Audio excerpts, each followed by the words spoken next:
Rich Russians arriving in the capital have helped make London Londongrad, says the report, and some of them have used their money to buy power and influence. It's one part of the wider threat identified by the Intelligence and Security Committee yesterday, and which the leader of the opposition returned to today.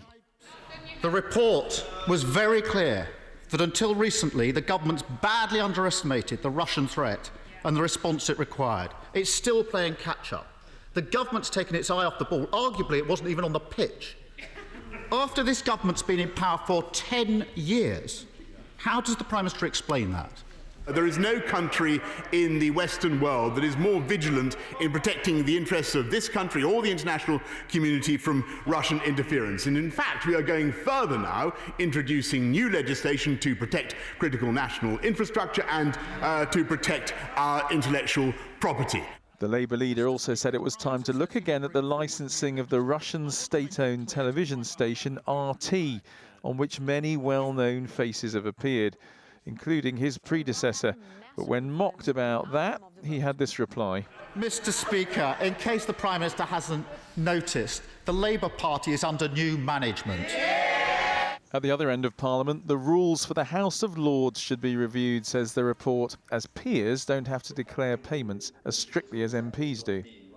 I don't see why the Lords should not have the same requirements as in the House of Commons to register donations, register payments in more detail than we have to at the moment.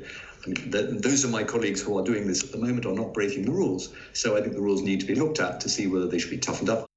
There's a hint of shutting the stable door about all this, but the days when rich Russians were welcomed without too many questions may be over. Let's go live now to Andy in Westminster. Andy, both sides are still pointing fingers at one another. What's the government going to do, though? Well, they've confirmed they're looking again at the Official Secrets Act because it's generally considered that's not up to dealing with the cyber age. The government's also said they're going to look at the register for foreign agents. Now, that doesn't mean spies. It means if you're working in public relations, for instance, for a foreign government, you have to register that fact. And they're also looking at investor visas, where people pay £2 million to get a visa, and that's a fast track to citizenship. They're reviewing all the visas issued like that before 2015 and looking much more closely at the sources of wealth for people who have bought those visas in the past. But even with all that, the report yesterday said so pervasive is Russian influence that this will be much more about damage limitation than prevention.